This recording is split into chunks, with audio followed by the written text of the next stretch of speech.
Resulta que la clase de hoy ya viene siendo la última, digamos pues abordando el último tema, como habíamos acordado en la primera clase ya abordamos entonces lo que fue el tema de el contexto, más que todo hablamos sobre eso. Ya el segundo ya hablamos sobre los fines y objetivos de la educación inicial, junto con el tema 3 que eran principios pedagógicos, eso lo vimos hace 8 días, y ya hoy vemos el tema 4 que es el quehacer docente. ¿Listo? Entonces, bueno, ya para empezar, voy a enviarles el link de la asistencia para que lo vayan llenando, pues mientras va transcurriendo la clase. Entonces voy a proyectar aquí pantalla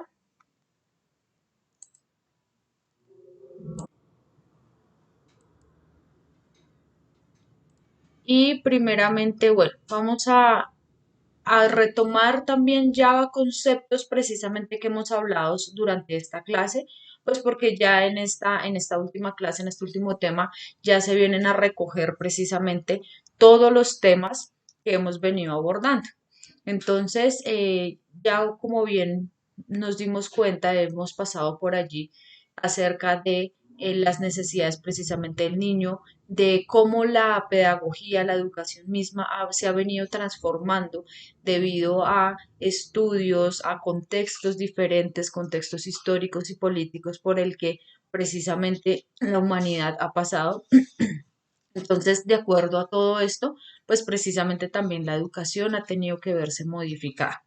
¿Listo? Entonces, recogiendo un poco todo esto, para acá, personas que van entrando, recogiendo un poco todo esto, entonces vamos a hablar precisamente de este cuarto tema, el quehacer docente. Finalmente, después de todo lo que hemos hablado, ¿qué es lo que el docente viene a hacer finalmente en el aula? ¿Cuál es su lugar? ¿Cuál es su labor? Entonces, se dice que la labor docente viene a ser la manera como tiene que propiciar experiencias que estimulen un desarrollo integral óptimo. Es decir, que es un trabajo integral, donde el docente debe conocer y considerar diferentes dimensiones que conforman su labor. Esas dimensiones precisamente hoy las vamos a recoger y dando así a la cabida sobre los principios pedagógicos que mencionamos la clase pasada. De pronto hacemos un repaso por esos principios, pues para tenerlos un poco claros. Entonces, de acuerdo con esto, vamos a ver acá cómo el infante que se considera la infancia, bueno, esta primera y segunda infancia, a partir de los 0 a los 7 años, y aquí yo pongo este cuadro para hacer alusión precisamente a distintas cosas, distintos aspectos que hacen parte y que son necesarias dentro de la infancia.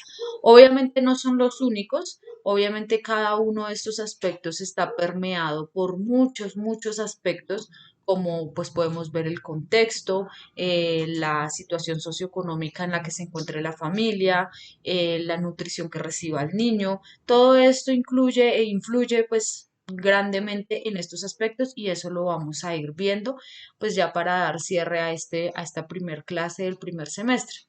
Entonces, también hablábamos de que la infancia, si bien es considerada a partir de los 0 a los 7 años, es decir, desde que nace el bebé, nos dábamos cuenta que desde la gestación también es importante tener en cuenta estos aspectos porque estos van a influir precisamente en el ser humano que está por nacer. Entonces, si bien en el papel se habla de desde que nace, pues aquí podemos decirlo de que también se debe considerar esto desde la gestación. Entonces aquí encontramos cuatro aspectos que vamos a irlos desglosando cada uno. La clase de hoy voy a proyectar algunos videos que me parecen pertinentes y también es una manera como de hacer una clase un poco más dinámica, que no solamente yo sea la persona que esté hablando, sino que también veamos de manera audiovisual para que ustedes de pronto comprendan un poco más esta información. Entonces resulta que dentro de la infancia es muy importante tener en cuenta el aspecto de que es el vínculo afectivo, la motricidad, los diferentes contenidos y la socialización. Normalmente, como hablábamos, se considera, y esto sucede mucho en docentes que han tenido una formación tradicional y en padres de familia principalmente, que se espera que el niño que entra al jardín infantil ya empiece a escribir, a leer, a reconocer formas. Más que todo, se centran mucho en el tema del contenido. O sea, muchos adultos a cargo de los niños se centran en que principalmente el infante llegue al tema de los contenidos. Como les decía, que sepa leer, escribir, a diferenciar números, letras, vocales, y entonces cuando los papás dicen mi hijo ya está en el jardín, lo primero que le preguntan al niño es dígame las vocales, por ejemplo. ¿Sí? Y se descuida los otros aspectos que también son bastante importantes para el desarrollo integral del niño. Entonces vamos a empezar con el tema del vínculo afectivo. El vínculo afectivo resulta que como digamos, podríamos hablar sobre y la socialización más que todo, estos dos inician principalmente desde el vientre. Si nos damos cuenta, estos otros dos, sí ya es cuando el ser humano nace, pues porque desde el vientre sería imposible trabajar estos dos y hasta un poco absurdo. El vínculo afectivo sí es bastante importante desde el tema desde la gestación, es decir, lo que decíamos hace 8 días en la clase anterior. Resulta que la mamá, el papá también tiene un lugar en este aspecto, pues porque también sabemos que socialmente a veces se desliga mucho al papá de la maternidad, ¿no? De la parte de la crianza como tal, y se le adjudica toda la responsabilidad a la madre, en que la mamá, como la mujer es la que tiene que parir, o sea, ahí sí, innegociablemente creo, o sea, definitivamente nadie puede parir por ella. Amamantar también es algo que a ella sin duda le toca. También entonces caemos como en el error a veces socialmente de desligar al padre del proceso de educación al niño y principalmente también le quitamos la importancia. Entonces los hombres han venido con un pensamiento de que lo que ellos hagan o dejen de hacer en la crianza de sus hijos no es relevante.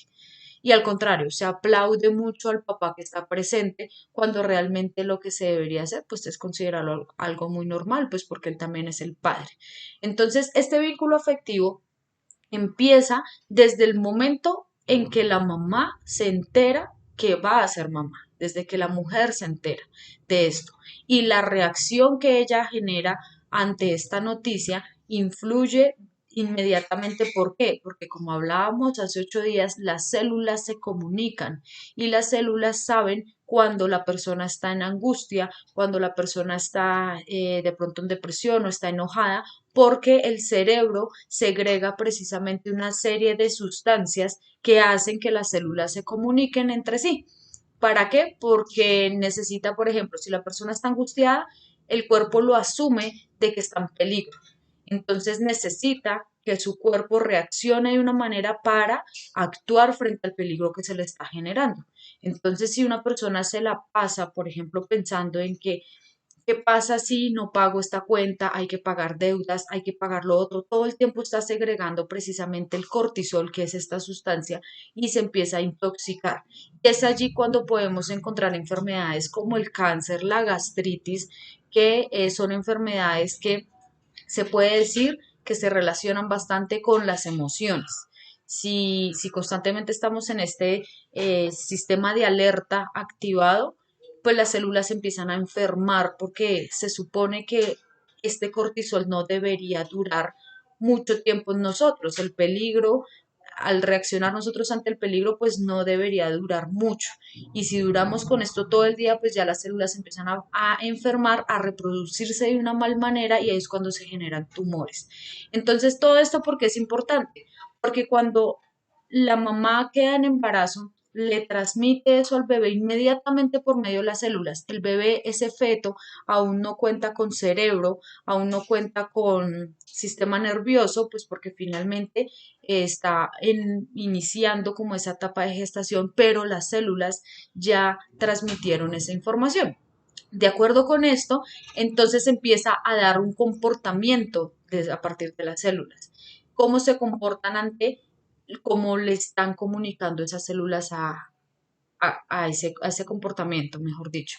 Entonces, si no hay una comunicación por parte de la mamá que le habla al vientre, que está ahí pendiente, que el papá llega y saluda, que está en un ambiente en donde se siente deseado y esperado, es normal que la comunicación entre las células le digan a ese ser que se retraiga, que se esconda. Esto lo estábamos diciendo y esto científicamente está comprobado en niños y niñas que al nacer, y esto lo podemos ver realmente en casos muy cercanos, si ustedes tienen personas con hijos, de pronto las personas que reciben a ese bebé con agrado desde el momento de la noticia se van a dar cuenta que son bebés más alegres, más interactivos, que preguntan, que exploran. Mientras que un niño que viene de un embarazo un poco complejo, donde estuvo todo el tiempo escondido, donde la mamá estuvo preocupada, pues va a ser un niño mucho más retraído, mucho más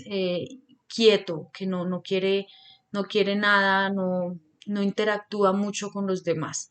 Como también se puede dar el otro extremo, ¿no? Que son niños que todo el tiempo quieren estar llamando la atención porque no se le ha dado la atención suficiente. Entonces, este vínculo afectivo desde el vientre es muy importante. Entonces, al nacer el bebé, ya cuando empieza a conocer a su familia como tal, de manera como tal física, existen creencias donde se dice que al niño hay que dejarlo llorar, en que no hay que consentirlo mucho porque se empieza a malcriar, en que no lo alcen tanto porque entonces todo el tiempo va a querer estar alzado. Y claro, eso es muy cierto. El niño quiere estar todo el tiempo alzado y eso no es malo. ¿Por qué? Porque es que el bebé viene de un ambiente donde es un ambiente estrecho. O sea, en el vientre sí se puede mover, pero no tanto, pues porque es un espacio un poco estrecho. Y llega un mundo en el que él puede estirar sus extremidades y constantemente se siente, o sea, se siente como si lo lanzaran a un vacío. No sé si ustedes han tenido la oportunidad de ver un bebé recién nacido que muy frecuentemente, si está durmiendo, abre los brazos como si se cayera.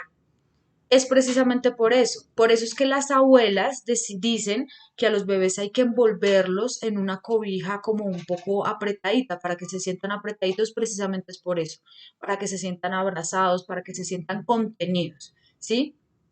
Actualmente entonces ya se ha venido creyendo que a los bebés hay que dejarlos así sueltos y llore todo lo que quiera. ¿Qué sucede cuando un bebé lo dejamos llorar mucho y no le prestamos atención para que no se malcríe? Pues sucede que su cerebro, sus conexiones neuronales le empiezan a decir a él que no es importante, que el mundo al que llegó realmente le toca defenderse solo. O sea, ya su cerebro empieza a buscar mecanismos de defensas autónomos. Entonces ese bebé que llora y llora y llora puede que llore por varias horas y después milagrosamente se calmó. ¿Qué fue lo que pasó? O se cansó de llorar y su cerebro como mecanismo de defensa lo puso a dormir, o él mismo empieza a buscar satisfacerse y lo que va a hacer es chuparse la mano o chuparse algún objeto para él mismo estimularse y su cerebro le empieza a enseñar a que no tiene un adulto quien venga y lo cuide, le toca a él mismo auto, autosaciar sus necesidades.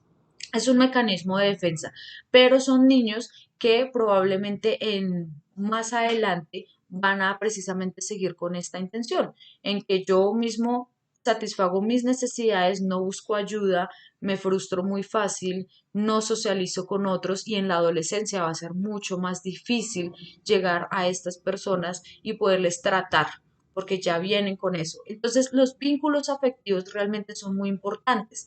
A medida que va creciendo el niño, el ver, por ejemplo, si es una familia nuclear donde está papá y mamá, el ver cómo mamá y papá se tratan es muy importante porque ellos empiezan entonces a entender por medio del ejemplo cómo es el trato entre hombres y mujeres, cómo es el trato de pareja, cómo se la llevan ellos dos. Y todo esto el cerebro, recordemos la imagen que teníamos del esquema mental, lo empieza a guardar. Si papá y mamá son personas que se gritan constantemente, que se maltratan constantemente, pues para él, para su cerebro eso es algo normal porque llegó a un mundo totalmente nuevo y empieza a asumir que esto es normal. Entonces tampoco lo va a refutar. Y es, ahí vemos precisamente el por qué las precisamente familias sufren tanto de maltrato infantil, bueno, no, hasta infantil y hasta intrafamiliar, porque nuestro cerebro creció en esos ambientes y está comprobado también de que nuestro cerebro busca reproducir otra vez las imágenes en las que en la infancia tuvimos. Entonces, nosotras como mujeres nos podemos preguntar aquí qué tipo de hombre atraigo yo a mi vida. ¿Qué tipo de hombre yo atraigo? Si es un hombre responsable afectivamente, si es un hombre maduro o si es un hombre que de pronto nos recuerda a nuestro papá. Si nosotros venimos de familias donde el padre o la madre eran alcohólicos, lo normal es que nuestro cerebro busque personas de este tipo porque es a lo que están acostumbrados, es a lo que está acostumbrado el cerebro y busca precisamente de esta misma forma. Eh, Cuando una mujer que está, por ejemplo, afectada, voy a hablar solamente de las mujeres, pues porque aquí hay mujeres solamente, porque a los niños también les pasa en su medida. Cuando una mujer busca un hombre que necesita ayuda, esas mujeres que les atrae precisamente el hombre que necesita ayuda, normalmente es una mujer que viene de un hogar en la que en su infancia le tocó suplir sus necesidades sola porque ya sea mamá o papá estaban en otros asuntos y no suplieron sus necesidades y ella se acostumbra a llamar la atención de las personas que le tienen que dar ese vínculo afectivo por medio de atenciones. Entonces es esa niña que venga, yo crío a mis hijos, a mis hermanos, perdón, sirvo la comida, mi papá llegó de trabajar, tengo que servir esto, tengo que hacer lo otro. Entonces se acostumbran a esto y en su adultez buscan precisamente esa misma figura. Entonces, de acuerdo con esto, es que podemos encontrar muchas patologías en la adultez solamente con este primer aspecto, el vínculo afectivo. ¿Cómo me relacioné yo con mis papás en mi niñez? Si tuve de pronto a papá y a mamá o si solamente tuve a mamá. Está comprobado también, y pues de pronto me meto aquí en un tema un poco más espinoso, el tema de la atracción por el mismo sexo. Sucede que también psicológicamente está comprobado que este vínculo afectivo en la niñez tiene mucho que ver con eso. Entonces, ¿qué sucede? Que pongamos un ejemplo. Tengo mamá y papá. Papá resultó alcohólico y cuando él está en estado de embriaguez golpea a la mamá. ¿Sí? Pongamos un ejemplo un poco más general. Sucede eso. La niña crece observando este tipo de cosas. Entonces, ¿ella qué es lo que hace?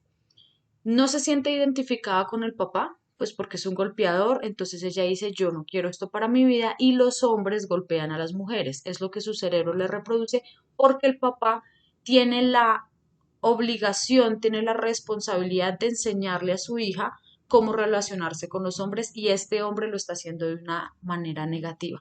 Entonces la niña no se siente identificada con papá y porque papá maltrata a mi mamá, entonces yo no quiero pareja masculina. Por otra parte, mi mamá, en el ejemplo que estoy poniendo, mi mamá, digamos, trabaja todo el día, está pendiente de sus hijos, corre de un lado a otro y mi mamá para mí es como una heroína, ¿sí? Entonces, yo como mujer no me identifico con mi papá como pareja, más bien sí con mi mamá. Entonces yo mujer me atraen las mujeres debido a eso y eso sucede inconscientemente, no es que la persona lo piense así, sino inconscientemente y es ahí cuando hay niños que empiezan a preguntarse por qué me gustan las niñas, o sea, las niñas empiezan a preguntarse eso, como también sucede con los niños. Entonces ven al papá golpeador en el mismo ejemplo y dicen, no me siento identificado con papá y mi mamá en cambio me hace sentir bien. Entonces, No me identifico con papá, me identifico con mamá, quiero ser mujer, porque no quiero ser hombre que maltrata. Entonces empieza un juego psicológico allí donde aquí lo importante es que ustedes comprendan que este vínculo afectivo realmente es muy frágil en estas edades. Y de 0 a 7 años lo que se hizo, se hizo. Es muy importante que en estas edades se cuide mucho ese vínculo afectivo y como docentes, ¿cómo lo podemos trabajar? Pues precisamente conteniendo al niño, estando ahí pendiente de él, generando ese vínculo, pero no malcriándolo. No podemos caer en ese juego tampoco de aceptarle todo a los niños. Y voy a poner un ejemplo que yo viví personalmente. Era un jardín infantil y llegó una niña nueva que cuando ella llegó atacada llorando, llore y llore y llore. Y el primer día es entendible. Los primeros días es entendible que la niña llore. En ese primer encuentro que es importante, primero decirle a los papás, y siempre los papás tienen un lugar muy importante en todos los procesos de los niños. Decirle a los papás, papito, entregue al niño o a la niña en la puerta con seguridad, sin llorar, porque hay papás que los entregan llorando, entonces obvio le transmiten esto a los niños. Entréguelo sin llorar, despídase, dele un beso, dígale que lo ama y que viene por la tarde. Así el niño esté atacado llorando, entréguelo y váyase sin mirar atrás, váyase. ¿Por qué? Porque eso le va a generar en el cerebro del niño que el papá, que la mamá lo dejó en un lugar seguro, que lo dejó en un lugar donde él va a volver y el niño va a estar bien. Si el papá llega llorando y entrega al niño llorando y se va llorando y lo mira hasta desde que se voltea a la esquina, pues el niño lo que va a entender es si mi papá está alterado, es decir, que me dejó en un lugar inseguro. O sea, si él está alterado, pues ¿cómo me voy a poner yo? Entonces, ese es el primer paso, decirle a los papás, entregan a los niños de esa forma. Ya de puertas para adentro, yo como docente me encargo. Como docente, recibo al niño, así esté llorando, lo abrazo, le doy la bienvenida, le presento, le muestro juguetes. Hay niños que se atacan mucho más, entonces hay que darles el paseo, mostrarles el parque, mostrarles los juguetes. Hay niños que son calmados, entonces mira, los demás están calmados, aquí todo está muy bien. Y poco a poco irlo entreteniendo con canciones o con juguetes y que se vaya sintiendo cómodo. En el caso de esta niña, ¿qué pasó? Ella seguía llorando y llorando, así se le dijera cualquier cosa. Cuando los niños siguen en ese estado de que ya está pasando la jornada y sigue llorando, ya hay un punto en el que hay que decirle no más. Y eso me pasó con esta niña. Yo le empecé a decir no más. Y se llamaba Elizabeth. Elizabeth, no llores más porque no te está pasando nada malo. Estamos en clase, por favor, cálmate. Y empezamos a hablarle. Y cada vez que vuelva el llanto, Elizabeth, estamos en clase, cálmate. Tu mamá viene más tarde. Ella viene, todo el tiempo estarle conversando. Con esta niña no hubo mucho avance, pues porque la mamá no colaboró bastante. La mamá cada ratico, cuando nos asomábamos por la ventana, estaba al frente del colegio y pues alborotaba más a la niña. Pero con otro niño que se llamaba Matías, él tenía también en la misma situación, pero los papás sí colaboraron. Y ya cuando él empezaba a entrar en llanto, yo ya le decía, Matías, no llores porque estamos trabajando, no te está pasando nada. Entonces él ya empezó a entender eso y se empezó a crear ese vínculo afectivo entre infante y docente, en el que tranquilo, yo estoy para apoyarte, pero también tengo que exigirte que tú te sientas en un lugar seguro. No todo el tiempo es consentirlos y apapacharlos y que venga, yo le hago, no. El vínculo afectivo se trata también de generar esa seguridad y esos límites. Hay que enseñarle a los niños a poner límites y a respetar los límites. Respetar los límites como que no vas a golpear a los demás y cuando tú pongas un límite, por ejemplo, si el niño no me quiere dar un abrazo, se lo tengo que respetar, no obligarlo. ¿Sí? Hay que empezar todo esto pues para que él empiece a fortalecerse afectivamente y que no sea un niño que cuando llegue a la adolescencia, de pronto llegue un adulto malintencionado y le robe un beso, por ejemplo, y él considere eso como algo normal, como de que es una demostración de amor, porque de niños los acostumbramos a eso. El tío le dio un beso en la boca, ahí déjese que es su tío, que es su abuelito. No, entonces, todo este tipo de cosas va ahí. Digamos que el vínculo afectivo es una parte muy, muy importante, por eso me extiendo ahí tanto. y démonos cuenta que hay muchas variantes dentro del vínculo afectivo como en las demás. Vamos a pasar entonces al tema de la motricidad.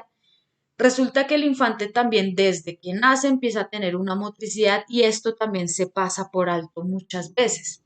Entonces, la motricidad, ¿cómo empieza? Los bebés recién nacidos no se sientan, no gatean, no se paran. Lo digo ¿por qué? Porque hay padres de familia que no reconocen esto y los obligan. Entonces, para que el niño se pare rápido y camine rápido, venga, lo ponemos a caminar y entonces lo cogen de como de sus bracitos y lo empiezan a hacer caminar. No. Para eso hay todo un proceso en el que ellos naturalmente van avanzando. ¿Cuál es ese proceso? El bebé primeramente está acostado boca arriba, recién nacido. Poco a poco su cerebro empieza a tener destreza y se empiezan a voltear de medio lado ellos solitos hasta que en algún momento, esto sucede en meses, se pueden poner en cuatro apoyos. Después ellos solitos se empiezan a sentar. ¿Por qué? Porque ya la columna vertebral y la cadera de ellos empieza a tener más fuerza para poderse sentar. Solitos lo hacen, no es necesario obligarlos y todo esto es un trabajo motriz de ellos.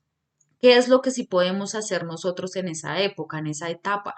Estimularlos con texturas, por ejemplo, eso que los meten como en una piscina, pero muy, muy pandita, con agua tibia, pasarles de pronto objetos como masitas, como cosas que si se meten a la boca tampoco les vaya a hacer daño, para que sus manos, su cuerpo vayan sintiendo diferentes texturas y vamos estimulando esa motricidad, hacerles ejercicios de estirarle las piernitas y encogérselas, ellos estando acostaditos, porque esto les va a ayudar al tema del tono muscular. Entonces el músculo se va a empezar a tonificar para que próximamente se puedan parar, puedan gatear, todo este tema.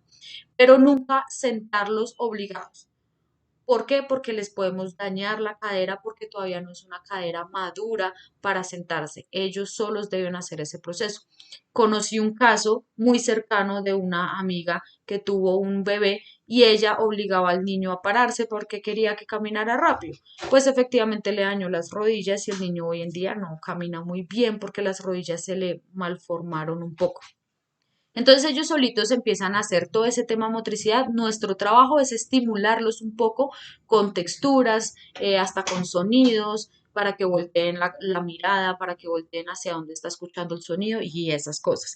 Ya cuando empiezan a caminar, pues obviamente ya empezamos, por ejemplo, a ponerle objetos un poco distantes para que les llame la atención y caminen hasta allá para recibir el objeto o cosas así, empezarlos como a motivar a que se desplacen por los espacios. Y ya cuando van mucho más grandecitos, ya estamos hablando de 3 años, 4 años, pues ya empezamos el tema del ejercicios, ¿no? Vamos a correr, vamos a saltar, saltemos este obstáculo, pasemos por debajo del túnel, todo este tipo de cosas que a veces pasamos por alto. Entonces aquí hablamos de motricidad gruesa y motricidad fina. Motricidad fina, pues todo este ejercicio con bolitas, de plastilina, de trabajar con arcilla, de, por ejemplo, en una lana, enlazar chaquiras, por ejemplo, todo esto hace que yo ahí haga muchas cosas. Ahí yo estoy estimulando motricidad fina, estoy estimulando atención, el niño está atento,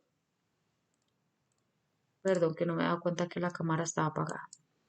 El niño entonces está atento porque se tiene que concentrar durante un buen tiempo mientras enlazo yo las chaquiras, entonces estoy concentrado y logramos que el niño empiece a estimular toda esta parte frontal del cerebro que es donde está la atención. Como les decía yo la clase pasada, un niño que a veces también se esté quieto durante unos minutos también es bueno. Es decir, que el niño se siente a desayunar y no tenga que levantarse cada ratico. Eso también es importante estimular esta parte, autocontrol del cuerpo también va dentro de la motricidad. Entonces, el enlazar chaquiras, el desgranar arvejas, que esto lo hacían mucho las abuelas para entretener a los niños, ayúdeme a desgranar arvejas. Eso se ha quitado mucho pues por el tema del contexto, que hoy en día ya se compra todo ya precocido, pero es muy importante porque precisamente estimulamos el tema de la motricidad y la atención, la concentración, todo esto se empieza a estimular en una sola. Entonces, esa es nuestra labor como docentes en la parte motriz y no descuidarla. A veces en los colegios se considera la educación física como una clase para que los niños se entretengan, pero realmente detrás de esto hay mucha importancia. Un niño motrizmente diestro va a ser de pronto un futuro deportista. Y hoy en día podemos ver problemas cada vez más grandes en obesidad infantil, diabetes infantil. ¿Por qué? Porque entonces, tras de que no están yendo al parque, no se están ejercitando, son niños que les estamos dando demasiada azúcar y comidas muy precocidas, fritas, dulces, todo esto se les está dando a los niños y bueno, el tema de la alimentación la vamos a ver en la clase de los próximos semestres, que es nutrición infantil, creo que esa va en el tercer semestre, pero todo esto influye bastante en cómo, también en el tipo de adulto que va a ser, ¿sí? Porque el cerebro también necesita ciertos nutrientes para desarrollarse. Entonces, eso lo vamos a ver en esa clase. Ya la parte de contenidos tampoco se puede descuidar y como les decía, los papás y algunos docentes se preocupan mucho por esta dimensión y solamente por esta dimensión y si nos damos cuenta no es la única ni es la más importante, pero sí es necesario considerarla. ¿Cuáles son los contenidos? Depende de cómo el docente lo vea. Hay docentes que consideran contenidos las vocales, el abecedario, que aprenda círculo, cuadrado, triángulo y todo lo básico, ¿no? Del contenido académico. Pero dentro de los contenidos también resulta que está entender al niño como un sujeto histórico. Es decir, él nació en una familia que tiene una historia, que tiene unas costumbres. Entonces es importante ubicar a ese niño en ese contexto. ¿Y cómo lo podemos hacer? Por ejemplo, una tarea para los papás. Por favor, mandar un juego eh, que ustedes hacían de niños en su infancia. Muchos papás van a decir a las escondidas, bueno, cosas así. Y empezamos con los niños a decir, bueno, a los papás, por ejemplo, eso yo lo vi en un jardín infantil que trabaja mucho el tema de la educación activa y decían entonces, hoy vamos a jugar a las escondidas porque resulta que el papá de Pedrito le gustaba jugar a las escondidas de niños y se jugaba de esta manera. Claro, ya empieza el niño a contextualizarse de que yo soy un ser histórico y mi papá me está transmitiendo precisamente también toda esa historia. ¿Cómo se hace con bebés? Por ejemplo, de meses. Entonces le podemos decir a los padres que nos compartan alguna canción de cuna o algo que de pronto ellos recuerden o que les hayan contado que las abuelas les cantaban. Y reproducimos eso también con los niños y ellos se empiezan a centrar también en que están en un mundo, o sea, como en el contexto en el que nacieron, ¿sí? Todo esto es muy importante hacerlo y va estimulando al niño a que cuando él esté en la casa y escuche ciertos sonidos, ciertas palabras, lo relacione con lo que vio en el colegio, en el jardín y empiece a entender esa relación entre su contexto como con los contenidos que está aprendiendo. Ahora, digamos que estamos hablando de la vaca Lola. Podemos como docentes poner un título grande, La vaca Lola, y cantamos la canción, no la aprendemos y de ahí podemos desprender un poconón de cosas que pueden adquirir el tema de los contenidos, la motricidad, la socialización y el vínculo afectivo. ¿Por qué? La vaca Lola, ponemos el título, listo. Cantamos primero la canción, que estamos estimulando memoria, porque estamos escuchando la canción y yo me la voy a aprender, entonces estamos estimulando la memoria del niño porque se la aprendió. Listo, la vaca Lola, ¿qué es una vaca? Entonces podemos poner una imagen de una vaca o podemos hacer una representación con material reciclable de qué es una vaca. Entonces una vaca es un animal y cómo hace la vaca y dónde vive la vaca y la vaca qué es lo que come, come pasto. Des en cuenta que podemos aprender infinidad de cosas con algo tan básico como decirle a un papá, ¿usted qué canción le gustaba de niño? La vaca Lola. Entonces, la vaca Lola y también da leche. Entonces, ¿de dónde viene la leche? De la vaca. Y el niño ahí empieza a generar una cantidad de contenidos sin necesidad de sentarnos a hablar solamente de una vaca.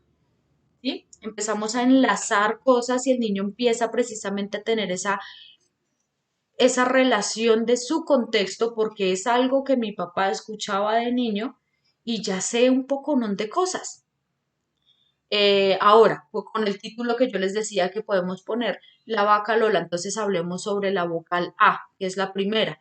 ¿Cuántas A's tenemos? Entonces, esta es la vocal A, la vaca Lola, Lola tiene otra vocal, y ahí podemos agregar infinidad de contenidos sin necesidad de tener una clase magistral y sentarnos y escribir la vocal A durante, vamos a hacer una plana de 10 y escriba 10 veces la letra A. ¿Sí? Ahí podemos empezar a agregar sus contenidos. Esto se puede dar a partir, yo diría que desde los 2 años hasta los 3 4 años. De a partir de los 5 años ya tenemos que tener unos contenidos un poco más estructurados, ya un poco más académicos, de decirle al niño, bueno, eh, escribe la letra A, escribe tu nombre y cuántas A's tiene tu nombre. O vamos a poner letreros de los nombres de cada uno de ustedes, pues porque todavía no lo sabrían escribir, y busquen si en su nombre existe, está la letra A, por ejemplo. Y así empezamos con temas mucho más estructurados. Pero entonces en esos contenidos démonos cuenta que no solamente está lo académico, está también el tema de cómo voy a dejar el pañal, hablando de bebecitos, de bebés por ahí de año y medio, en donde ya se les empieza a trabajar el dejar el pañal. ¿Cómo vamos a hacer pedagógicamente que ellos dejen el pañal, por ejemplo? ¿Cómo vamos a hacer pedagógicamente que ellos dejen el tetero? ¿Sí? Sin generar de pronto ese choque drástico. ¿Cómo vamos a hacer para bebés de 6 meses que empiecen a dejar de alimentarse? No, mentiras, de 6 meses no. Ya 2 años ya es una exageración que sigan tomando leche de la mamá, seno, porque se considera que hasta los 2 años más o menos debe estar tomando leche de la mamá. Ya de ahí para allá, pues se supone que ya debería destetarse. ¿Cómo lo hacemos pedagógicamente sin generar precisamente esos traumas? Entonces, propondría yo, por ejemplo, el destetar al niño. Empecemos leyendo un cuento. Eso, literatura infantil hay por montones. Uno va a una biblioteca y ahí encuentra por montones, pregunta, necesito un cuento donde hablemos precisamente eso. Entonces empezamos a leer el cuento y que ya somos niños un poco más grandes. Se consideran estos niños un poco de que es que ellos todavía no entienden. Sí entienden, sí entienden. Un bebé desde que nace empieza a entender y lo que les decía, pueda que el bebé recién nacido llore y llore y llore, pero si escucha a la mamá por allá que canta o que le dice cálmate que ya voy, él empieza a entender de que mi mamá no me ha abandonado, pero está un poco ocupada. El cerebro es increíble cómo empieza a entender estas cosas y es importante empezar a utilizar mucho el lenguaje. Entonces aquí, digamos, el contenido también va mucho de la mano acerca del contexto y démonos cuenta cómo de un tema tan sencillo podemos aprender muchas, muchas cosas. Ahora el tema de la socialización. ¿Por qué es tan importante el tema de la socialización? Porque la socialización es como yo precisamente voy a llevar el trato con otras personas. ¿Sí? Entonces démonos cuenta que en un jardín infantil se encuentran muchos niños y la mayoría son hijos únicos por el momento. Entonces no están acostumbrados a compartir el juguete, no están acostumbrados a compartir muchas cosas, a compartir espacios, mucho menos a la docente, porque la mamá no la comparten, la tienen para ellos mismos. Entonces es normal que empiecen a haber esos choques entre niños, ¿sí? Entonces allí es donde empieza también la palabra para decirles, eh, espera tu turno, por ejemplo, espera tu turno, espérate que tu compañero me está hablando. Entonces escuchamos al otro. Tú ya estuviste un rato con ese juguete, ahora préstaselo a él, ¿sí? Empezamos a tener esa interacción y esto es muy importante porque a partir de esto es que los niños en la adultez van a aprender también ese tipo de socialización, de que entiendo que no siempre yo tengo que ir de primeras y yo tengo que ganar la atención, sino también tengo que aprender a esperar y a entender que existen otras personas. Y aquí va muy de la mano con el vínculo afectivo cuando hablábamos de los límites. Aprender a que hay niños y hay personas que tienen límites que yo tengo que respetarlos, como también los demás tienen que respetar los míos. ¿Sí? Entonces, es ese el tema de la socialización en que los niños tienen que aprender. Entonces, démonos cuenta cómo la educación inicial no solamente se centra ni en el cuidado, como veníamos hablando, ni en los contenidos, en que el niño aprenda ciertos contenidos, sino realmente tenemos que abarcar todo esto. Y en cada una de nuestras actividades tenemos que pensar todo esto, ¿sí? Entendiendo esto. Voy a proyectarles un video donde habla principalmente del desarrollo del cerebro del niño. Precisamente, pues como les decía, para que sea un poco más ilustrativo, ilustrativa como la clase de hoy, que no solamente se centren en que yo les hable. Entonces vamos a ver este video.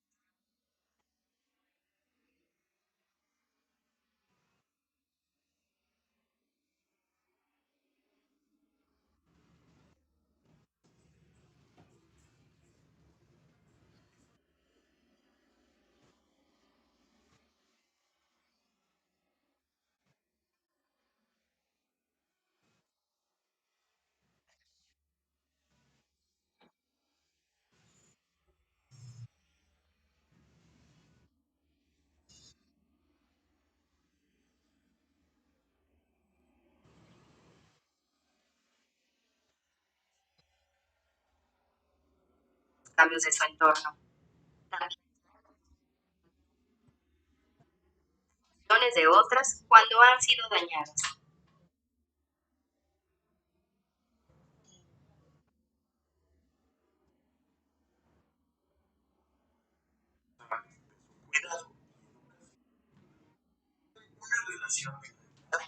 Que lo hagas.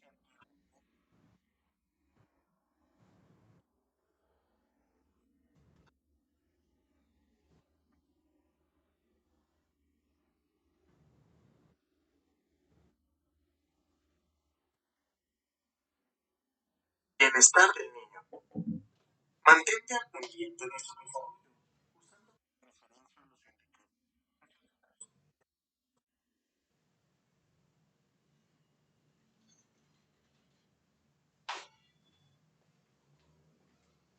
Listo. Entonces aquí vimos, bueno, como esa parte en cuanto al desarrollo del cerebro. Pudimos ver entonces, el cerebro se va desarrollando también de acuerdo con las experiencias que nosotros tenemos, porque de acuerdo a esas experiencias y depende de eso, las conexiones neuronales que se dan, pues de ahí radica precisamente como el éxito de estas conexiones neuronales, qué tan básicas o qué tan funcionales pueden llegar a ser. ¿Listo? Entonces, también quería comentarles acerca, bueno, a partir de esto, precisamente desde unas dimensiones que esas se encuentran acá en, otra vez la presentación. Estas dimensiones acerca de la función pedagógica. Entonces, estas dimensiones nosotros debemos tenerlas en cuenta precisamente para generar una planeación de una actividad. ¿Sí? Así como hablábamos de los principios la semana pasada, el principio del juego, el principio de la socialización también, todos esos principios acá tienen que estar permeados por estas dimensiones. Entonces vamos a hablar sobre cada una de ellas y ya ahorita vamos a hablar vamos a ver un video de un caso para que lo relacionemos. Entonces tenemos como primeramente la dimensión preparatoria. Resulta que la dimensión preparatoria, cabe destacar que en una inadecuada relación socioafectiva, es decir, inadecuada relación socioafectiva, ¿a qué me refiero? A que el niño llora y no es atendido, a que el niño pide brazos, o sea, que lo alcen, que lo contengan y no es atendido. Todo este tema del afecto, ¿no? Y la parte social, digamos que es inadecuada. Una desnutrición también inadecuada, un ambiente familiar poco propicio para el desarrollo cognitivo, violencia intrafamiliar, en algunos casos abuso infantil, pueden producir efectos negativos en su cerebro. Obviamente porque sus conexiones y sus esquemas mentales se dan de cierta manera y empiezan a dañar todo este tema de la autoestima, la empatía, la socialización con otros y cómo empiezo yo a percibir el mundo. Vamos a ver esto ahorita en el caso que les voy a exponer. Son múltiples las investigaciones realizadas en los países de la región centroamericana y de República Dominicana que muestran los beneficios de la atención educativa en los primeros años de vida de los niños y las niñas en relación con su inserción al nivel posterior. ¿Esto qué quiere decir? Que cuando el ser humano, o sea, como veníamos hablando de que el ser humano ya llega a un punto de civilización, como tan, se ha alejado tanto de lo instintivo, el ser humano ya no sabe cómo criar. Y entonces a veces los papás, por ignorancia, también generan estos maltratos hacia los niños sin darse cuenta. Y lo que sucede allí es que empieza todo este tema de que aquí entra el docente como a mitigar eso. A veces los niños encuentran un refugio en las instituciones de salir un poco de su casa, de salir un poco de tanto problema allí. Y nosotros como docentes tenemos la labor tanto de mitigar eso como concientizar a los padres y también pues responder un poco a los derechos de estos niños. Entonces, dice la atención educativa en los primeros años de los niños y las niñas en relación con su inserción al nivel posterior. Menos repitencia, menos deserción, actitud más positiva ante la responsabilidad escolar, más destrezas para asumir procesos de aprendizajes más complejos en el nivel básico o primario. Es decir, de la educación inicial depende el éxito de las siguientes etapas escolares que tenga el niño y la niña. Es decir, del jardín infantil depende que él le guste y le emocione aprender, por ejemplo, en primaria, en bachillerato, en la universidad. Todo esto, por eso es que también vemos mucha deserción de jóvenes de, por ejemplo, del bachillerato, ¿sí? De allí entonces depende eso y a eso hace referencia la dimensión preparatoria, porque precisamente estamos preparando al estudiante, al niño, pues para que se prepare para las siguientes etapas escolares. Tenemos entonces también la dimensión optimizadora.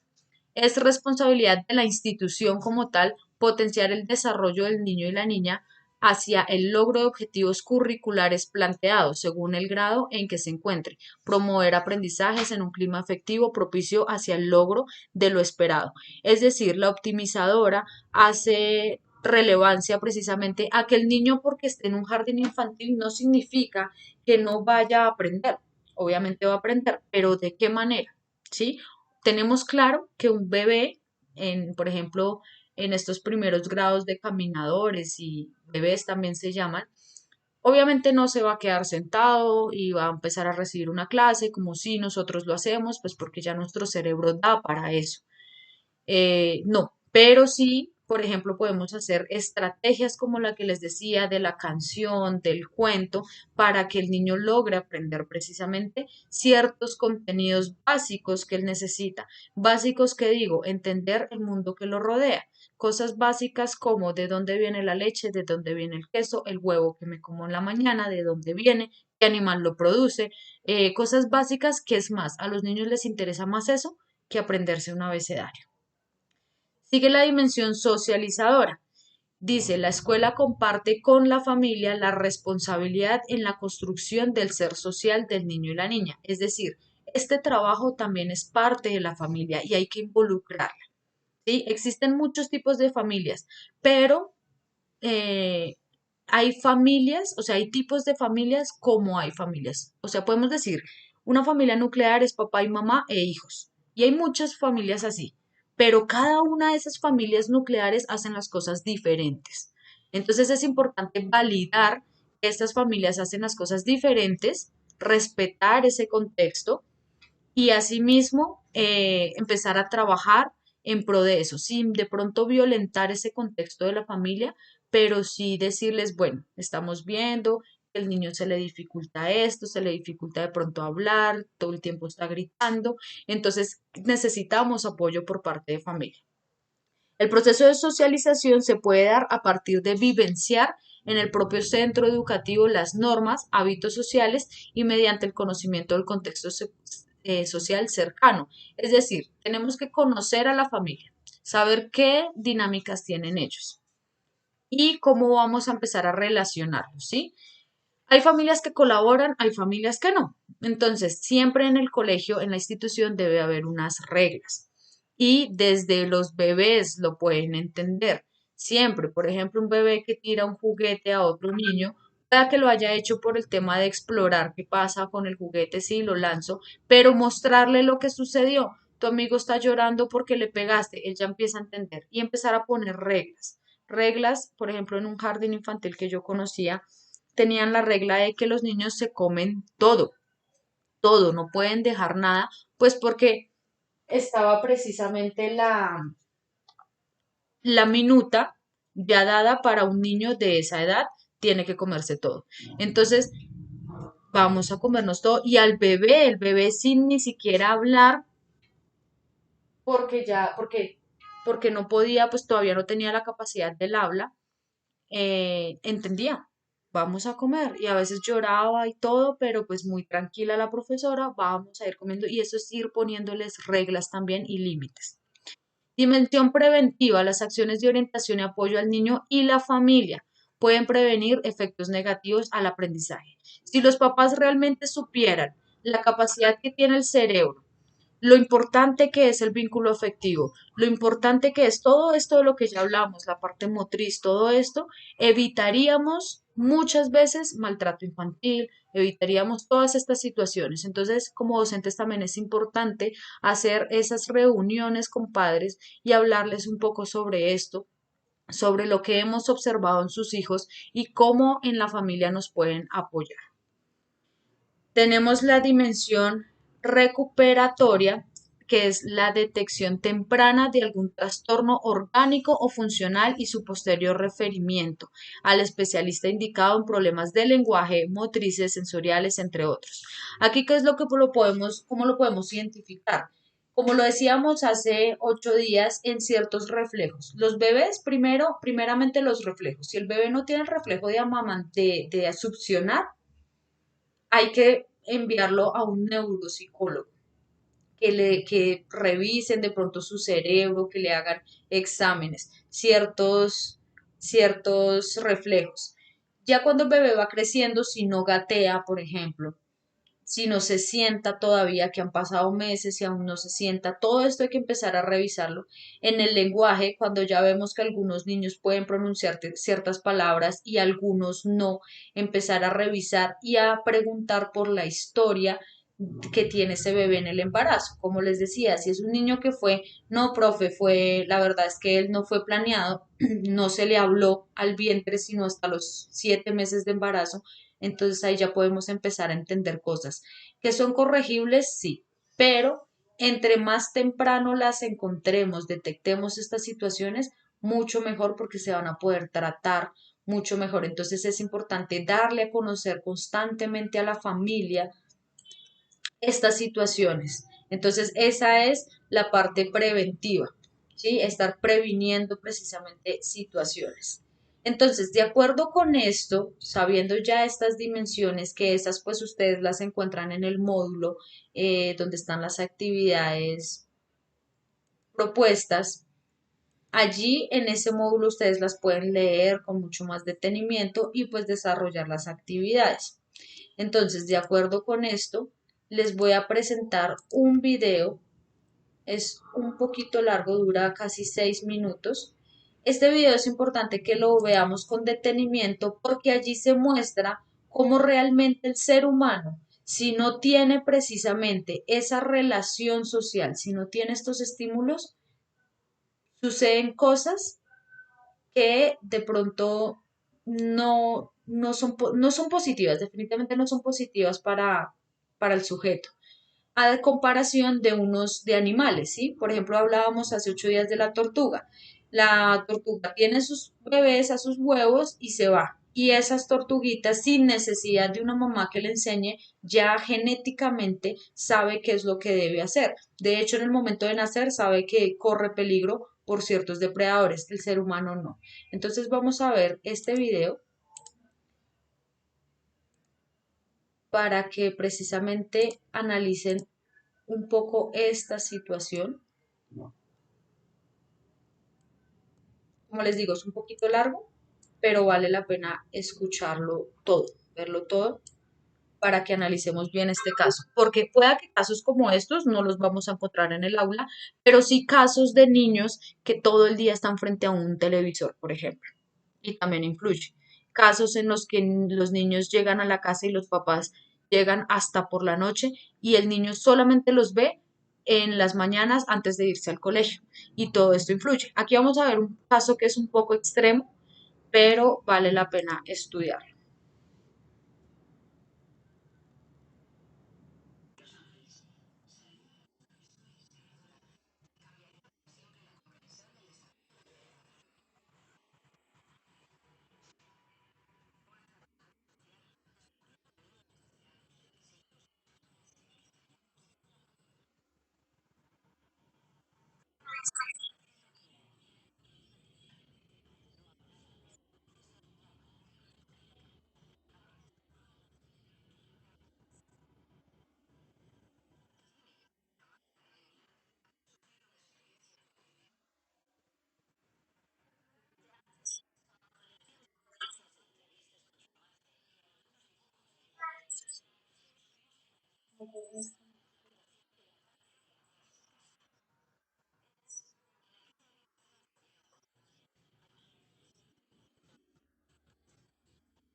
Listo. ¿Qué podemos encontrar en ese video? Les quiero escuchar qué cosas analizaron ustedes allí.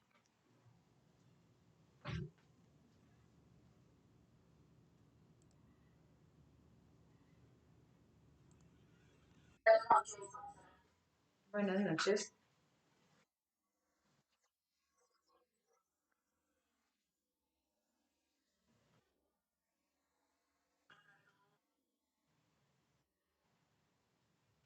¿Sí? ¿Alguien más?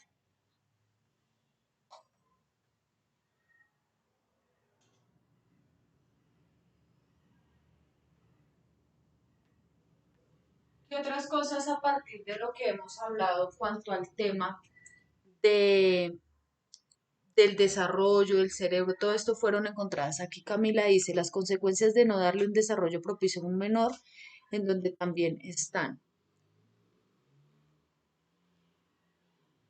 Dice yo, profe, yo pude ver que la niña fue privada en su educación y no tuvo un buen desarrollo. Dificultades de conexión, no puedo abrir el micrófono. Listo. Ah, ¿me escuchas bien la clase? Bueno, Catalina, pues igual esta clase va a quedar grabada. Vale, vale, listo. Entonces el jueves vuelves a ingresar a ver si de pronto no tienes tanta dificultad. ¿Listo?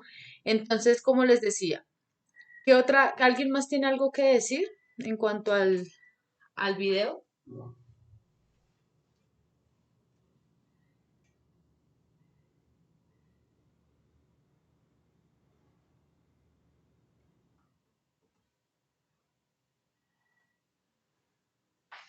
Bueno, sucede que entonces en este video lo que pudimos observar es sí precisamente cómo se le vulneraron los derechos a esta niña.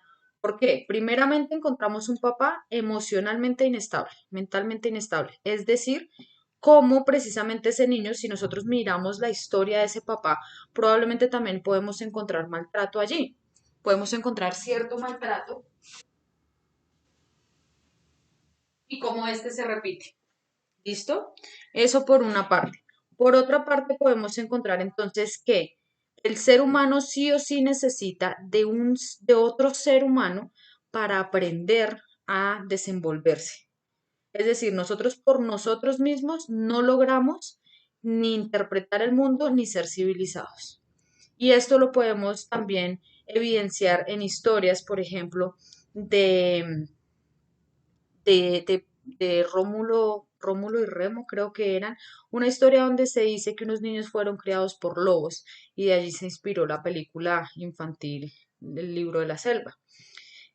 Cómo entonces estos niños no lograban tampoco, obviamente, cosas humanas de leer, escribir, comunicarse por medio del lenguaje, sino realmente todo era desde el lenguaje y desde el contexto en el que ellos crecieron, que fue muy de la selva, muy de en cuanto a animales, ¿sí?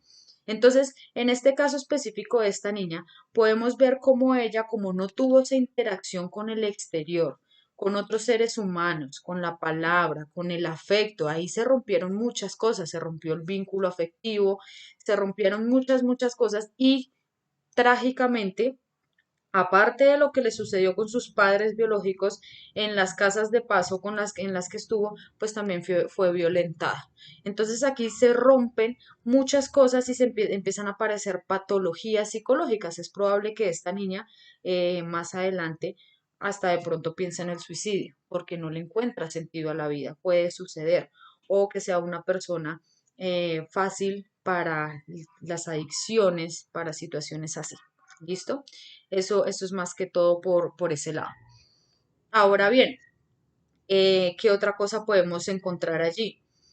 Como también la manera como ella se comunica, que decían que escupía, que maltrataba a los demás, la parte motriz, si se dieron cuenta, ya no caminaba muy bien. De todo esto influye bastante cómo su cuerpo, sus músculos estaban atrofiados, pues es que llevaba años en una silla sentada, no se movía para nada. Entonces podemos ver cómo realmente el ser humano sí o sí necesita precisamente de esa estimulación de la que estábamos hablando. ¿Listo? Ahora, pueda que en las aulas de clase donde ustedes van a laborar, No se encuentran casos tan extremos como este, pero lo que les decía, sí se van a encontrar casos en donde precisamente el estudiante o pasa mucho tiempo frente a un televisor, pueda que llegue el niño del colegio y por alguna dinámica familiar, pues lo primero que hacen es ponerlo frente a un televisor o ponerle el videojuego y dejarlo allí toda la tarde. Esto también genera pues un problema porque el niño no está siendo socialmente estimulado, ¿sí? Entonces empieza a generarse todo esto un problema. Yo supe de un caso de un niño en que él nació bien, tenía bien sus reflejos, o sea, su cerebro estaba bien, pero los papás lo que se dedicaron fue a dejarlo enfrente del televisor desde que era un bebé, dejándolo ver muñequitos todo el día y solamente lo estimulaban para darle de comer, cambiarle el pañal y lo volvían a poner enfrente del televisor. Esto que generó un autismo en el niño. El niño no hablaba, no socializaba, entonces también se generan patologías psicológicas a partir precisamente de, de la falta de estimulación. Por eso es tan importante esto. ¿Listo? Entonces, de acuerdo a esto que hemos visto, se puede hablar que como docentes es necesario tener en cuenta esas dimensiones, es necesario tener en cuenta todo esto también para prever situaciones con los estudiantes. Si nosotros estamos viendo como docentes que este chino no me está rindiendo, el chiquito no está rindiendo tanto, no está, digamos, no está muy atento, no va al mismo ritmo que los demás. No es necesario que sea igual a los demás, pero sí nosotros ya sabemos que a cierta edad él ya por lo menos debería tener ciertas destrezas y no lo está haciendo. Siempre es importante evaluar el contexto familiar, qué es lo que está pasando en la familia, porque realmente la familia es la principal responsable de esto, pues porque el niño es donde más tiempo pasa con los papás y es allí nuestra labor también, pues formar a los papás en todos estos temas. ¿Listo? Yo no sé si hasta aquí tengan alguna pregunta, alguna duda, pues entendiendo que esta ya es la última clase del último tema de esta clase.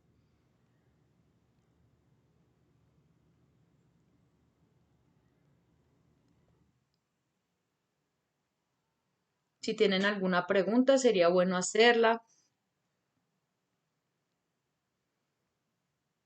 Listo, perfecto. Entonces, pues dicen que todo está muy claro.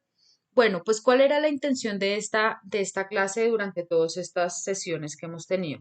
Primero, entender cómo la educación ha venido viéndose transformada y el por qué se ha venido viendo transformada. Finalmente, entender cuál es nuestra labor como docente, qué es lo que debemos hacer principalmente con niños de primera infancia. Entender que los niños son un todo, entender que son un sujeto histórico, es un sujeto que viene de un contexto, un sujeto que necesita estimulación y no solamente estimularlo solamente con muñequitos, con cosas lindas, que a veces se cae mucho en ese error en los jardines infantiles, poniendo, digamos, una cantidad de decoración que saturan realmente el cerebro del niño y precisamente obstaculizan mucho el tema de la atención y la concentración. Un niño que nosotros esperamos que escriba o que esté ensartando precisamente chaquiras en un hilo, que esté concentrado y alrededor de él en las paredes ve la Minnie, el Mickey, el Donald y todo lleno de colores, pues va a ser un cerebro un poco complejo que se pueda concentrar. Entender todo esto en su totalidad es muy importante, entender todo esto en el niño. Ahora bien, en cuanto a la actividad final, yo quería dejar un espacio precisamente para hablar acerca de esto. En la actividad final lo que yo les pongo es un ejemplo, ¿sí? Aquí está el ejemplo, es un caso común y corriente que dice así, en un jardín infantil urbano, es decir, de ciudad, que asisten niños y niñas, hijos de padres donde la mayoría son jóvenes, estudiantes, y algunos estudian y trabajan paralelamente, es decir, al mismo tiempo. Varias madres de familia son solteras y la gran mayoría de los infantes son hijos deseados mas no planeados. Esto es importante tenerlo en cuenta. Un niño no planeado no significa que no sea no deseado. Hay muchas mamás que han tenido a sus hijos sin planearlos, pero sí los desean. Entonces los tienen, aunque no hayan planeado su embarazo y dijeran este año voy a tener a mi hijo, no, pero no fueron planeados, pero sí los desean. Entonces, este siendo el contexto, que todos los padres de familia de ese jardín infantil son jóvenes, todos son estudiantes y algunos estudian y trabajan al mismo tiempo y algunas de las madres son solteras, o sea, este es el contexto en el que los niños que nosotros recibimos al aula se manejan. La contratan a usted para llevar a cabo una actividad para el grupo de caminadores, es decir, entre los 2 y los 3 años, para dar inicio al aprendizaje de dejar el pañal y hacer uso de las vasijas, es decir, de las micas. ¿Listo? Entonces, aquí la intención cuál es. Primero, tener en cuenta que el texto resaltado con azul es el contexto en el del que vienen los niños. Ya podemos entender un poco como más o menos entender un poco desde dónde vienen ellos. La actividad que planee debe considerar los principios y dimensiones pedagógicas. ¿Cuáles son esos principios y dimensiones? Las que hemos hablado, que son estas, que aquí pues se explican, las pueden leer nuevamente y tenerlas en cuenta. Y los principios fueron los que hablamos hace 8 días. Principio de actividad, de unidad, potenciación, de singularidad, relación y juego. Aquí están igualmente, les pueden leer y nuevamente estudiar. Deben tener en cuenta estos principios. No significa que los tengan que nombrar, pero en la actividad sí se deben ver reflejados, que los tuvieron en cuenta. Entonces dice, la actividad que planee debe considerarlos. De pronto no nombrarlos, no decir, de acuerdo con el principio tal, se va a hacer tal actividad. No, pues porque uno realmente no planea una actividad así, pero sí que se vea evidenciado. La actividad a planear será la que da inicio al proceso de dejar el uso del pañal, mas no será la única actividad que se realizará en la institución. Esto es importante dejarlo claro, ¿por qué? Porque es obvio, es digamos que muy entendible que un niño no va a dejar el pañal en una sola clase. Esto es todo un proceso. Pero ¿cuál sería la actividad con la que ustedes iniciarían ese proceso? ¿Cómo lo empezarían? Teniendo en cuenta esos principios, teniendo en cuenta el desarrollo del niño, teniendo en cuenta el contexto de dónde viene. Entonces, ¿cómo darían inicio a ese proceso? ¿Listo? Y esa actividad la van pues a escribir en este cuadro. Entonces, actividad, pueden ser varias actividades. Digamos que la actividad va a durar 1 hora. Entonces, en la primer media hora, yo voy a hacer esto, segunda hora, segunda media hora voy a hacer lo otro, ¿sí? El objetivo de la actividad, ¿cuál va a ser el objetivo de esta primera actividad y de la segunda actividad? Puede ser de esa manera. ¿Cuáles van a ser los materiales que voy a utilizar? Y cuánto tiempo es el necesario. Entonces, ¿cuánto tiempo voy a gastar en esta primera actividad? ¿Cuánto tiempo voy a gastar en la segunda actividad? Teniendo en cuenta que tengo 1 hora. ¿Por qué digo que 1 hora? Porque los niños no rinden más. De hecho, 1 hora es bastante larga y por eso es necesario que en 1 hora se trabajen varias actividades. ¿Esto con qué fin lo propongo? Para que ustedes empiecen a tener la experiencia de cómo planear una clase. A veces caemos en el error de considerar que como se tratan de bebés, de niños pequeños, no es necesario planear las actividades y sí. Entonces, vamos a empezar a practicar este tema de cómo planear una clase para primera infancia. ¿Listo? Entonces, chicas, ya para terminar, voy a proyectar otro video acerca precisamente este señor. Me parece muy importante y yo creo que en próximas clases lo vamos a seguir abordando a él. Él es Mario Alonso Push. Él es un neurocirujano que se dedicó francamente a entender pues el cerebro humano y cómo las acciones precisamente que van primeramente desde la infancia influyen en adultos y también como ciertas actitudes y hasta palabras influyen en personas ya sean enfermas o empresarios, todo esto, pero pues hoy nos vamos a centrar en el tema educativo. Entonces vamos a ver este video y lo vamos a socializar. Entonces, por favor, ponerle atención para que ahorita puedan participar.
recibió.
Listo. ¿Alguien tiene algo que decir al respecto del video? ¿Algo, alguna reflexión que les haya generado?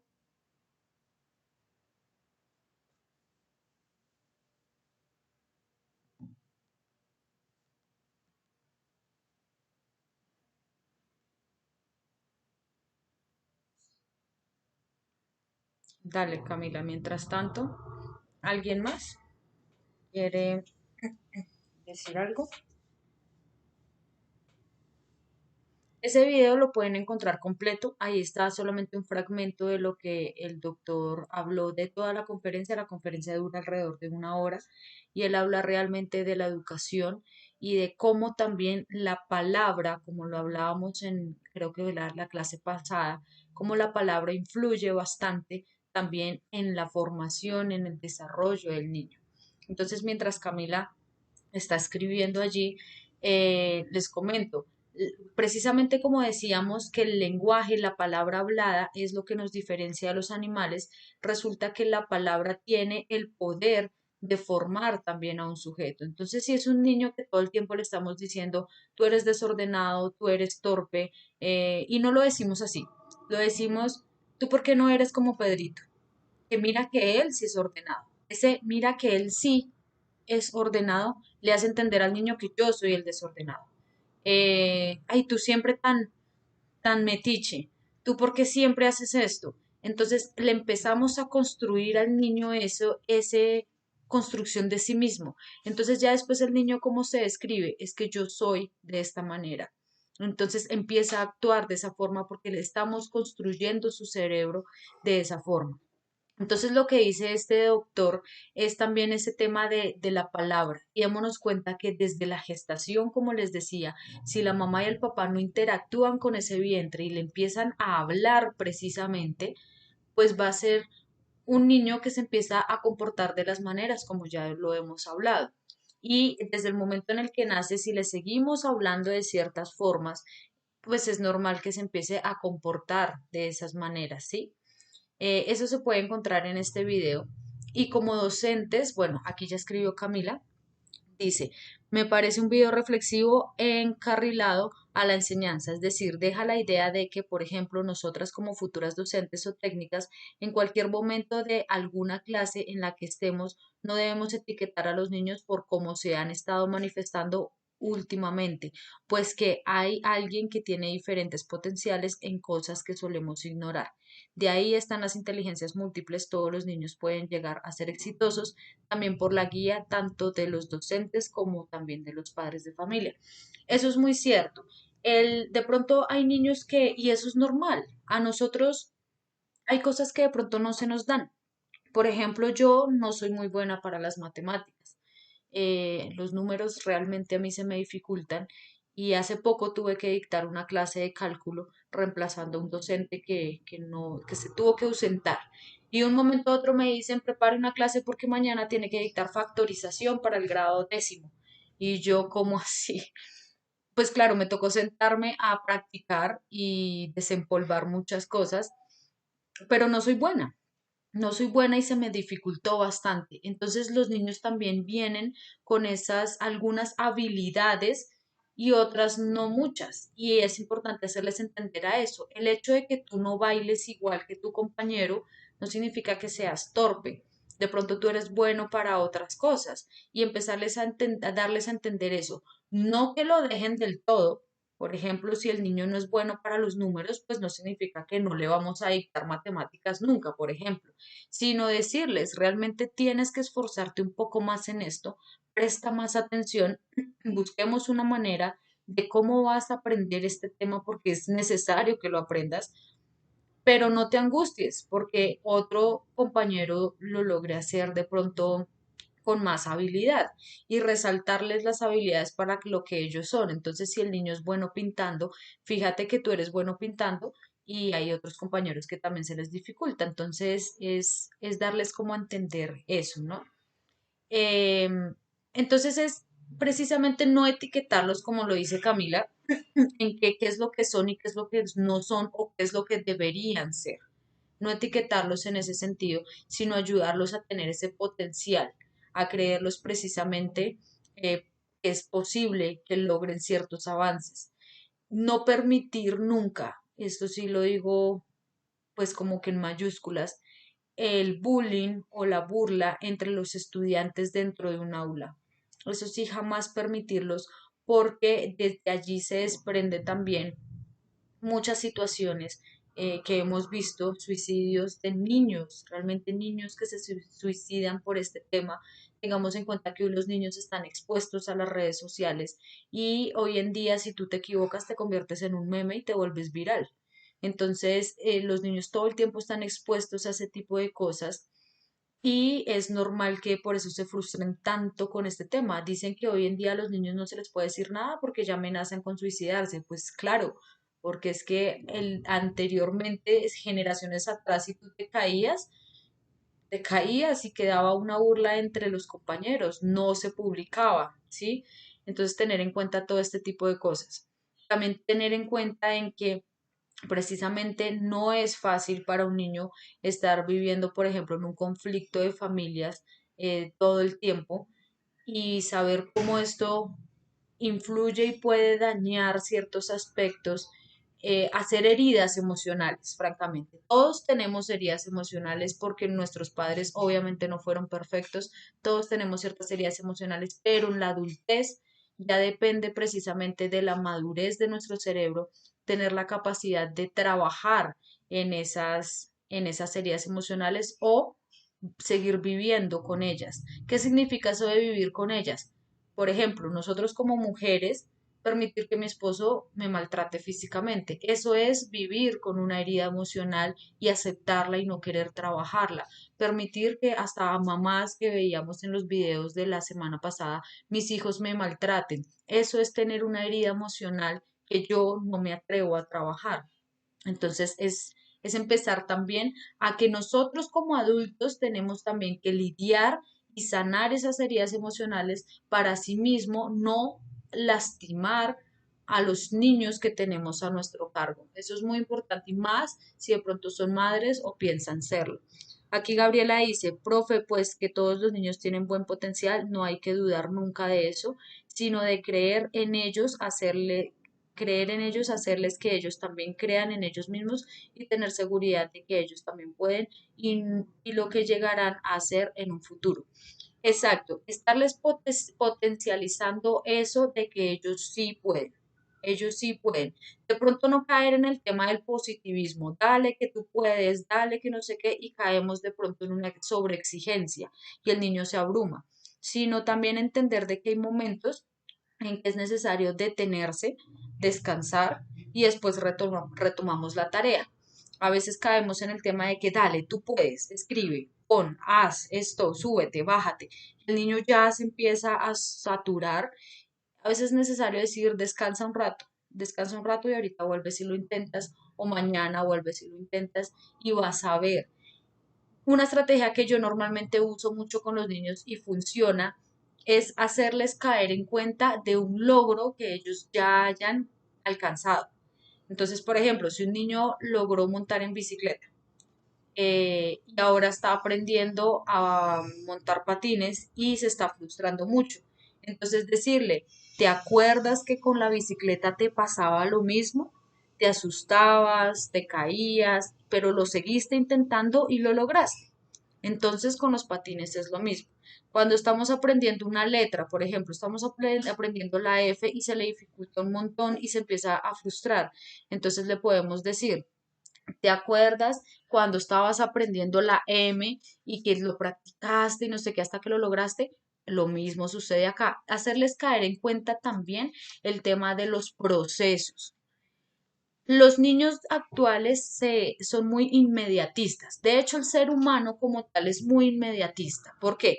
En la antigüedad nosotros para comunicarnos enviábamos una carta, de aquí a que la carta llegue donde la persona la lea, pueda escribir una carta y devolverla. Eso se demoraba a veces semanas y a veces ni siquiera la carta lograba llegar.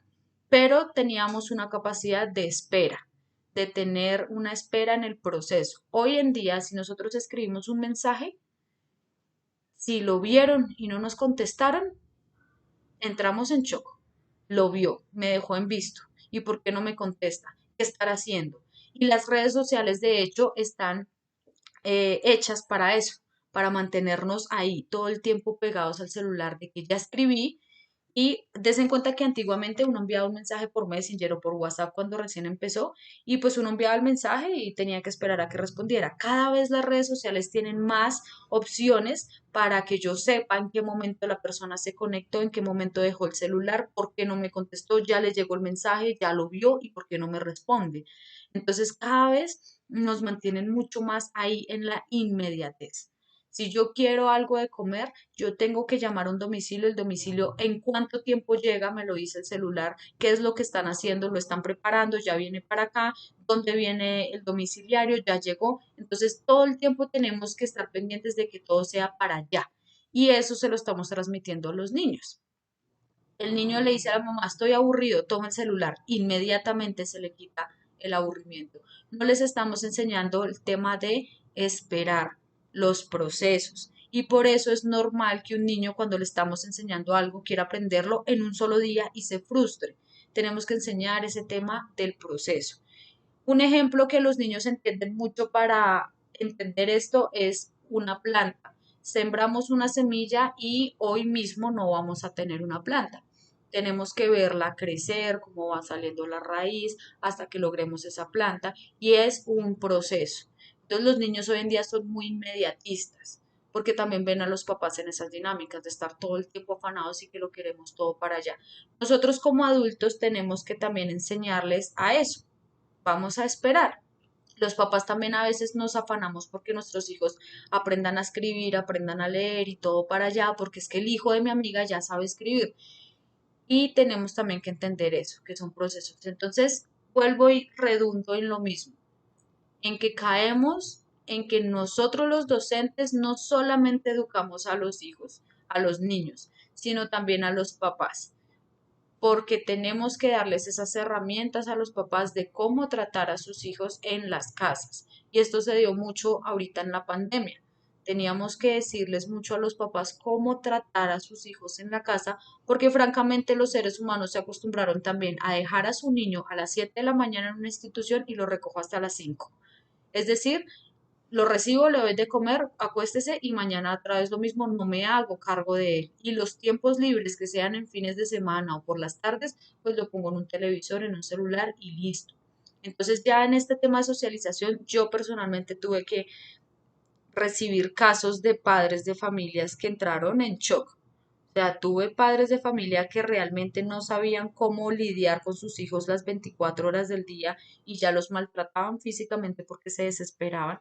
Los papás también anímicamente estaban ya muy mal, o sea, me llamaban llorando diciéndome, profe, no sé qué hacer con este niño porque no se está quieto, porque no lo quiero maltratar, pero lo estoy maltratando. Entonces, eh, francamente se nos ha olvidado ser papás y es importante que nosotros como docentes seamos como también a veces esa contención sin llegar a cargar tampoco con responsabilidades que no son de nosotros, sino siempre también marcar ese límite entre los padres y la escuela, porque los papás también se han acostumbrado a que el docente es el que lo hace todo.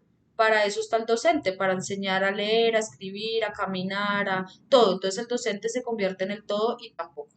Entonces también es importante darle ese lugar a la familia siempre. ¿Listo?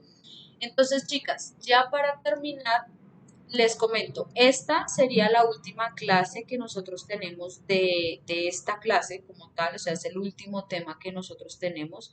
Las invito pues a que suban precisamente el, las actividades completas.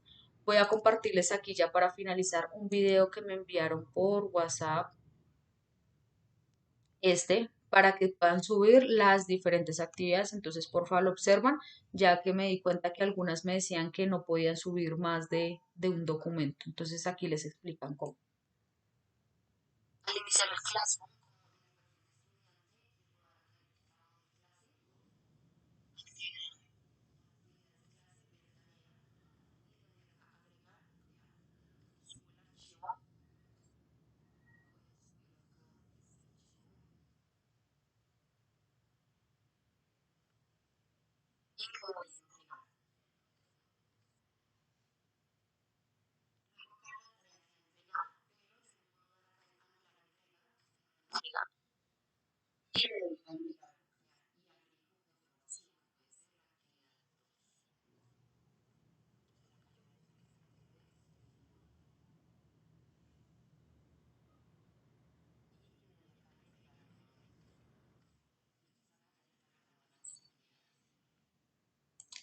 ¿Listo?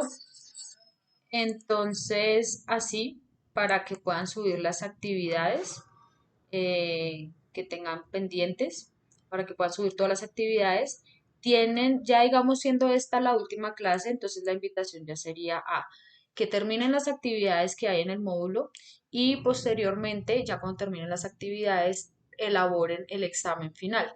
El examen final tienen el plazo hasta el día 28, es decir, hasta el próximo lunes, antes de las 12 de la noche, realizar ese examen final y subir las actividades que tienen pendientes. Y ya para el mes de marzo, nos veríamos para empezar con la clase de metodología y cultura de aprendizaje 1. Ahí ya pues abordaremos los temas pertinentes para esa clase. Entonces, pues bueno, no sé, me dicen que no tienen ninguna pregunta, pues ya siendo las horas, acercándose a las 8 de la noche.